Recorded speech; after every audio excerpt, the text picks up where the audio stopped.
నిరుద్యోగులను చంపడానికి కూడా సిద్ధమైందని చెప్పేసి ఈ రోజు నిరుద్యోగ లోకం మొత్తం భావిస్తుంది. మీరు ఒక్కటి గుర్తుపెట్టుకోండి, సెక్రటరియట్ దగ్గర ఈ రోజు నిరుద్యోగులను ఏ రకంగా కొట్టిర్రు, అశోక్ నగర్ లో ఎలా కొడుతున్నారు, ఆఖరికి సిటీ లైబ్రరీలో ఉన్న విద్యార్థుల్ని తీసుకొచ్చి మీరు పోలీస్ స్టేషన్లలో వేస్తారు. అంటే నిరుద్యోగులన్నా విద్యార్థులన్నా మీకు దొంగల్లా కనబడుతున్నారా?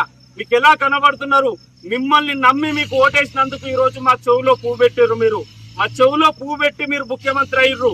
మీరు గుర్తు పెట్టుకోండి, ఈ రోజు కనుక మీరు డిఎస్సి కనుక పోస్ట్ పోన్ చేయకుంటే, డిఎస్సి 18వ తారీఖు పోస్ట్ పోన్ చేసి మరొక 2 నెలల పాటు సమయాన్ని కనుక ఇవ్వకుంటే నిరుద్యోగులది నెక్స్ట్ ఉద్యమం అనేది రేవంత్ రెడ్డిని ముఖ్యమంత్రి పదవి నుండి దించాలన్నదే రాష్ట్ర వ్యాప్తంగా ఉన్న నిరుద్యోగుల డిమాండ్ అవుతుంది.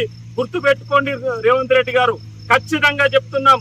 నిరుద్యోగులు మిమ్మల్ని నమ్మిర్రు, మీరు కూడా నిరుద్యోగులకు అండగా ఉంటా అన్నారు.